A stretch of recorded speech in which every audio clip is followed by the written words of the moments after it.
When I first started composing music back in the 6th grade, I had no idea what I was doing. But I picked it up because one of my friends showed me this really cool website called beatbox.co. And I had always wanted to make my own music for years. So I started making some songs, some like tracks and stuff. And after a while, I actually started learning a lot of good things and then slowly got better. And then I felt good about my own music for a while. As a simple beginner, just basically as a kid, I felt good about what I was making. But then as I got older, my skills didn't really develop with my age, and I lost a lot of that childhood happiness, and over time, I started to neglect making music. I started to almost hate making music, never really wanting to make anything new except for when I felt inspired to, except for when I wanted to. But because of that, as well as many other factors, such as definitely depression during COVID, I just almost lost it. Like, I almost lost the will to keep making music. Over time, I managed to climb out of that hole by developing myself as a composer as well as a person. And I understand that this topic about loving your own music, about loving your own art, is something that you might be struggling with as well. And it is a very, very real topic, a very raw one. And that's why this video isn't going to be very edited. It is just going to be, what is the word? Just raw and as valuable and personal as it can be, because this is a very personal topic, all right? And even though I will be focusing on music throughout this guide, many of these, I guess, techniques and steps can be applied to any other creator of any other art form. So like whether you draw, write, or really anything else, I think these tips can help you as well. Also, one thing to note, there will be sections throughout this full guide called actionable steps. In order for you to get the most out of this guide, please follow through with those steps ASAP, all right? So say the moment that like you are finished watching this video, just do those steps, just do something towards it, and you will actually start seeing progress, and you will get more love for what you create. Let's get into the guide. Step 1, stop caring what other people think. So say you're writing a brand new piece and you have all these cool ideas, cool forms, cool chords and stuff, and then you start to put them all together and you feel inspired and like you feel really great about it, and then you're happy with how it comes out. But then you listen back to it the next day and you just think to yourself, what the hell was I thinking? We've all been through this before, and oftentimes this is to be expected. This isn't like a huge deal. Just like revise, edit it until you are happy with it. But then inevitably a question pops up in your head, and this question often degrades our self-worth, especially towards our music. And that is, but what will other people think of it? And my friend, that question is a double-edged sword. Because on one hand, getting feedback from other people is almost invaluable towards your journey as a composer. Yet on the other hand, it can make you just feel so bad about yourself, and that it can really just ruin your day and like make you feel anxious and all stressed out about it. But here's the thing. You've been thinking all of these thoughts, feeling all of these feelings, all of this anxiety perhaps, and oftentimes you haven't even posted the work yet, and the only person who has listened to it so far has been you. So, have you really faced the fear? Is it even something to be afraid of in the first place? Well, I mean, the answer is no, but let me show you exactly why and what you can do to conquer this fear to allow you to appreciate your own music more. So over a year ago, I joined Ryan Leach's Discord server. You know Ryan Leach, I guess. He makes composing videos and stuff, and I have personally learned quite a bit from him and was honestly inspired to make these sort of music theory videos because of him. So, thanks Ryan Leach. When I joined his community, I wanted to share some of my work. I wanted strangers online to hear about it. And it was sort of for two reasons, which you might also share as well, which is one, I wanted to show off because I thought that it was pretty good. I thought it's like, hey, I did some cool things here. And two, I did want genuine feedback because I knew that it definitely wasn't perfect and that there are probably many flaws with it. And it's that second point, but also sort of that first point where a lot of these self-doubts and very anxious, negative feelings come from. Anyways, eventually, I got the balls to actually post it, thinking like people could say anything about it. I didn't know what to expect, but I was still pretty nervous about it. And then when I checked the next day, there was a positive comment. Who would have guessed? Someone liked it. Someone said something about like, counterpoint, man, you did a pretty good job with your counterpoint. And then I was like, I wasn't even paying attention to the counterpoint, but thanks. But the point of this story here is that, like, don't be afraid of other people's feedback. 90% of the time, it is going to be positive. 9% of time, it is going to be perhaps more neutral, but still constructive. And maybe only 1% of the time, it is going to be negative, degrading, BS stuff that maybe someone just hates you for some reason. In which case, those comments can be completely ignored, but the other 99% of external feedback should be looked upon as if you were a third party, a disinterested third party. So, the actionable step for this part of this guide is to take whatever you are working on right now, or like whatever has been just finished, and then post it. Post it on either some like sort of server or forum or something. Post it and try and get feedback. This is something that I do for basically all of my pieces, like at some point, because I just want someone else to hear it. I just want someone else to give it some feedback. And I always remember to take their feedback with a grain of salt. Because honestly, these are just random people. Even if they know some things about music, they're still just random people. And it is best not to care about what they think too much. But then you actually hear it and it's mostly good. But what if you post a piece and then you wait a day and then another day and then nothing? You get no feedback from it. This is something that has happened to a lot of us, and it creates this very lonely, sad feeling because you posted your work to the world and no one responded. The world just sort of ignored it. And that can feel really bad.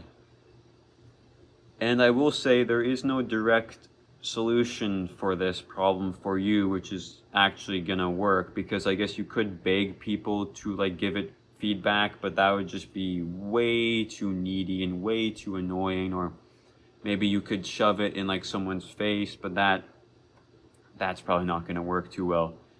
I think the best way to make yourself to feel better about this is just to look on these forums, look on these servers, and find works that have very few comments or perhaps no comments at all, and then just listen to it and then give them a bit of feedback. It literally takes maybe 10 minutes max per person, and it'll make their day, especially if they've had 0 reviews thus far.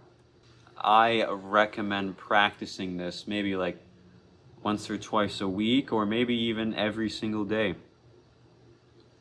And it'll just make you feel better about things overall, because the person on the other side of that forum who is giving feedback to you, they aren't much different from who you are. 2 musicians, 2 composers giving each other feedback. It is mutually beneficial. It's all good. Step 2, improve your craft constantly. So maybe you don't necessarily hate your music or really dislike it because of what other people might think. Maybe you don't feel bad about it because of criticism from others. Maybe it's more about criticism from yourself. In which case, there are 2 ways to help remedy this. The first way I am going to talk about within this section here, step 2, and then the second way is basically step 3, which you must watch step 3 because it'll help you so much. All right. So the way here is that if you think your music is just bad, then get good. And by that, I mean improve your ability to compose. Learn new techniques, practice constantly. Because you may look up to like certain composers which you really love and then think, my music will never be that good. You may not actually say that, but deep down you're probably thinking like, I'll never be that good. And obviously that belief itself should be crushed. And then also there's a lot of things to do with how like you can't compare 2 composers from completely different time periods and perhaps styles. So don't be so harsh on yourself. But secondly, do you know how those composers got so good? Even if they were an absolute genius, like say Mozart, they still had to practice a lot. They still had to put in the hours and grind it out. For these great composers, practically every day they woke up and composed. And did some other things too, of course. Many of them had families.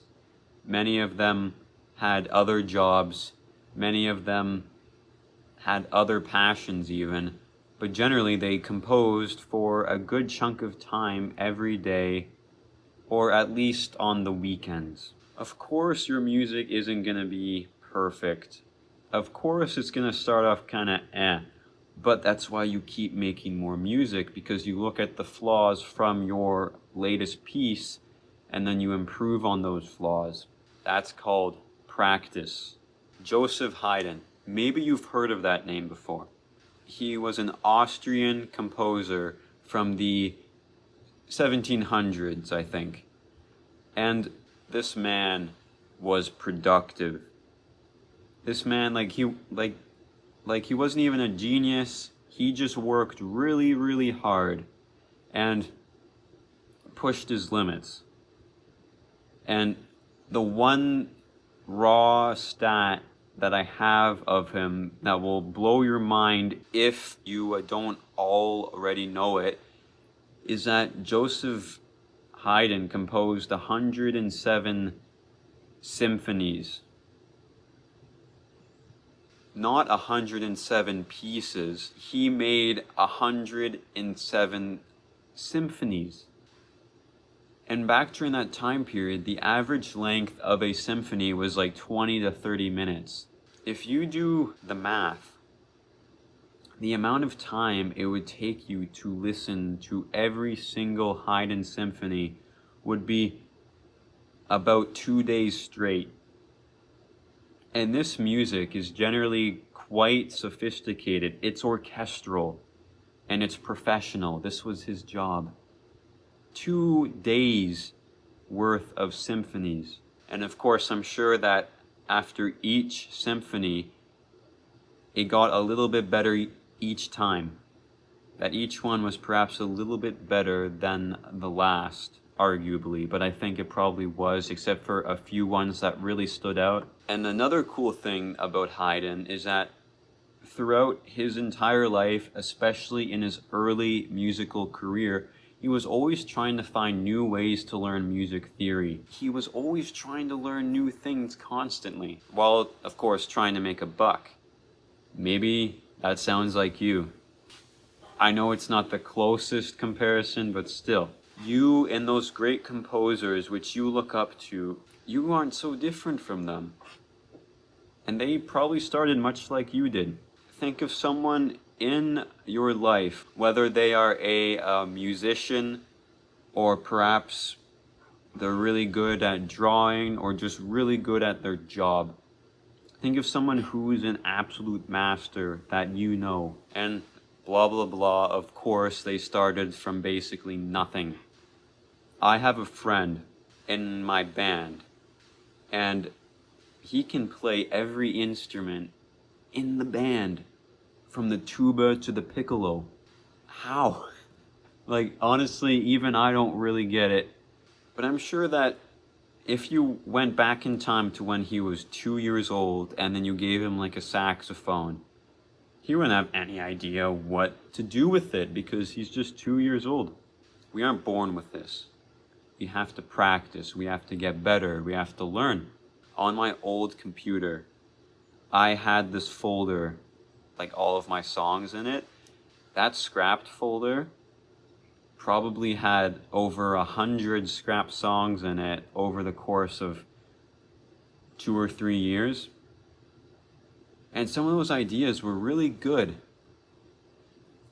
but I wasn't able to finish them, so I just sort of neglected them, and then they faded away from my memory.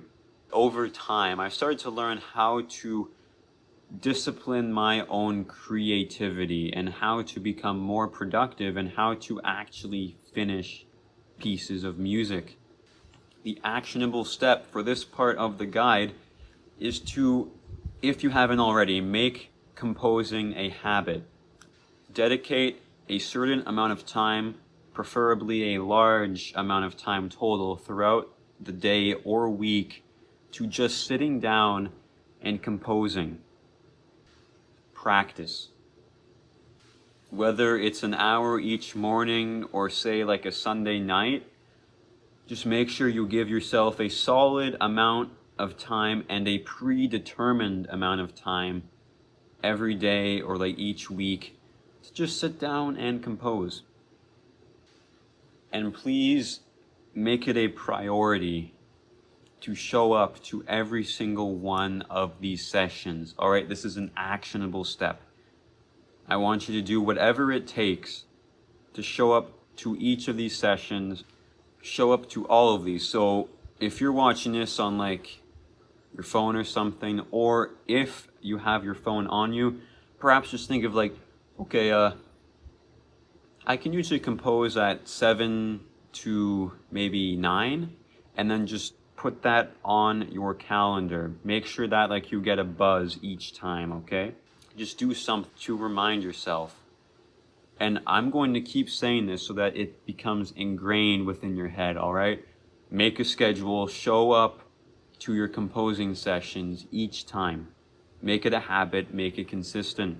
And of course, if you dedicate a specific amount of time at a consistent rate, you are bound to improve. You are bound to get better. You are bound to finish things. And this will make you feel better about your music.